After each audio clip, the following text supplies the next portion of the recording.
안녕하십니까. IB 한국문학교사 서상훈입니다. 오늘 살펴볼 내용은 정말 로체스터는 제인을 사랑하는가입니다. 제인은 로체스터를 사랑합니다. 사랑이라기보다는 숭배에 더 가깝습니다. 그렇다면 로체스터도 제인을 사랑할까요? 여기에는 선뜻 대답하기 어렵습니다. 소설 속에서 로체스터는 유럽을 돌아다니다가 솜필드로 돌아옵니다. 정황상 지주인 그가 그 해의 소장류에 대해 논의하러 들른 것 같습니다. 그런데 돌아와 보니 한 어린 여성이 아들러의 가정교사로 들어와 있습니다. 로체스터는 이내 그녀가 호기심으로 가득 찬 철부지라는 사실을 간파합니다. 첫 번째 만남에서 제인은 발목을 삔 로체스터를 도와줍니다. 어찌된 영문인지 그때부터 로체스터는 그녀를 구원의 천사로 간주하고는 벌사 때문에 망가진 자신의 인생을 그녀를 통해 보상받겠다고 생각합니다. 실제로 결말에서 제인은 장애인이 된 그를 돌보는 구원의 천사가 됩니다. 로체스터는 밤마다 제인을 불러내어 넓은 세상의 이야기를 들려주면서 그녀의 호감을 유도합니다. 제인은 조금씩 그가 들려주는 이야기에 빠져들고 나중에는 로체스터에게까지 호감을 가지기 시작합니다. 제인과 로체스터가 결정적으로 가까워지는 계기는 버사가 로체스터를 죽이려고 그의 침실에 불을 지른 사건입니다. 이 사건으로 로체스터는 제인이 자신의 구원의 천사라고 확신하게 됩니다. 나중에 로체스터는 그 상황을 이렇게 설명합니다. 나를 치유해줄 도구를 발견했다. 아무튼 이때 두 사람은 서로 잠옷 차림으로 마주하게 되는데 지금으로 치자면 알몸으로 마주한 것과 비슷할 겁니다. 이 특별한 사건을 통해 두 사람은 서로에게서 운명적인 감정을 확인합니다. 하지만 다음날 두 사람이 보인 태도는 정반대입니다. 제인은 로체스터를 만나서 어제의 감정을 다시 확인하려 합니다. 하지만 로체스터는 새벽같이 솜필드를 떠납니다. 잉그램 양을 데려와서 제인의 질투심을 자극하기 위해서요. 왜 그는 그냥 솔직하게 자기 마음을 고백하지 않는 것일까요? 이렇게 잉그램 양을 데려온 로체스터는 마치 둘이 결혼한 사이인 것처럼 함께 노래도 부르고 연극도 하면서 제인의 질투심을 자극합니다. 그것을 지켜보던 제인은 괴로움을 느끼며 자리를 피하지만 금세 로체스터가 따라 나와서 자리로 돌아가라고 명령합니다. 즉 매일 자신과 잉그램 양이 다정하게 노는 모습을 지켜보라는 거지요. 볼사의 남동생인 리처드가 왔다가 떠난 새벽에 로체스터는 자신의 결혼에 대해 제인과 차분하게 이야기를 나눕니다. 여기서 그는 자신의 속마음을 제인에게 거의 고백할 뻔합니다. 하지만 잠시 생각을 하더니 온화하던 표정을 싹 지우고 갑자기 무섭고 냉소적인 표정으로 바꾸더니 잉그램 양의 매력을 찬양하기 시작합니다.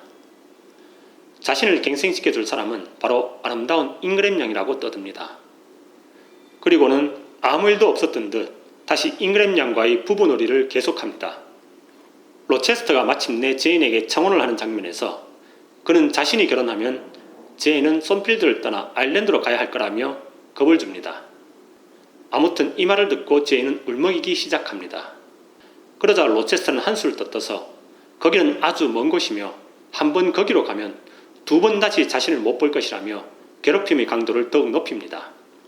마침내 제인이 울음을 터뜨리며 주저앉자 그제서야 사실 자신이 결혼하고 싶은 사람은 제인뿐이라고 고백합니다. 다음날 아침에 로체스터는 제인의 갈색 머리와 갈색 눈을 찬양합니다. 그런데 사실 제인의 눈은 초록색입니다. 이 장면이 시사하는 바는 로체스터가 실제 제인이 아니라 자신이 만든 환상을 사랑하고 있다는 겁니다. 아마 갈색 머리와 갈색 눈은 로체스터의 이상형일 겁니다. 이어서 로체스터는 자기 눈에는 제인이 엄청난 미인으로 보이며 보석으로 치장해서 반드시 미인으로 만들어 놓고야 말겠다고 큰소리칩니다. 절대 자신의 환상을 포기할 수 없다는 말로 들립니다. 그 말을 듣고 제인은 알 수 없는 불안감에 사로잡힙니다. 그렇다면 언젠가 로체스터의 환상이 깨지고 제인의 눈이 갈색이 아니라는 사실을 알게 되는 날이 온다면 그는 제인을 어떻게 대할까요? 자신의 착각을 반성할까요? 아니면 제인을 비난할까요? 그건 로체스터가 지금까지 사귀었던 여성들이 증명해 줍니다.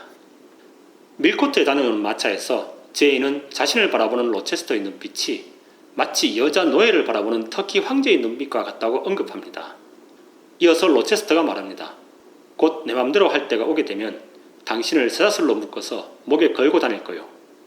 그는 이것이 비유라고 말하지만 전 아니라고 생각합니다. 실제로 손필드 3층에 감금되어 지내는 여성이 한 명 있기 때문입니다.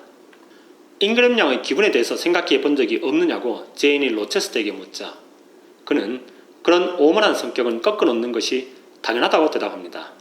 마치 자신에게 그럴 권리가 있는 것처럼 말입니다. 이처럼 그에게 여성이란 자신의 욕망을 채우기 위한 도구에 불과합니다. 마침내 버사의 존재가 밝혀지자 로체스터는 제인에게 이렇게 변명합니다. 당신의 고집과 편견 때문에 숨길 수밖에 없었소. 결혼하고 1년만 지나면 모든 사실을 털어놓을 생각이었소. 그런데 왜 하필 1년 후일까요? 혹시 1년이면 아이가 생겨서 설령 제인이 사실을 알게 되더라도 도망치지 못할 것이라 생각했던 것은 아닐까요? 그리고 로체스터는 제인에게 그동안 자신이 사귀었던 유럽의 유부녀와 정부들에 대한 이야기를 들려줍니다. 그는 그런 열등한 자들과 지낸 것은 타락이라며 오히려 여성들을 비난합니다. 심지어 바로 그들이 자신의 삶을 비참하게 만들었다고 억지를 부립니다. 그러면서 로체스터는 제인에게 이번만큼은 진정한 사랑이라고 말합니다. 하지만 이 장면에서 제인 역시 직감합니다. 만약 자신이 지금 로체스터와 결혼한다면 1년도 채 못 가서 이전에 사귀었던 여성들처럼 그로부터 온갖 비난을 듣고는 버림받을 것이라고. 이렇게 로체스터의 행동을 살펴보면 과연 그가 정말 제인을 사랑하는가 하는 의문을 가지게 됩니다. 로체스터에게는 제인에게 자신의 마음을 솔직하게 밝힐 기회가 최소한 3번 정도는 있었습니다. 하지만 그때마다 그는 매우 계산적으로 행동합니다. 오히려 그는 제인에게 상처를 주는 말만 남기고 돌아섭니다. 정말 그는 제인을 진심으로 사랑한 것일까요? 아니면 그저 자신의 욕망을 채워줄 여성이 한 명 더 필요했던 것일까요? 만약 리처드가 그의 결혼식을 방해하지 않았다면 이번만큼은 자기 말대로 좋은 남편이 되어서 행복한 가정을 이루었을까요? 아니면 1년도 못 가서 제인을 버리고 다시 유럽으로 도망갔을까요? 그럼 다음 시간에는 이 소설에서 가장 흥미로운 인물인 벌사에 대해 분석해 보도록 하겠습니다. 감사합니다.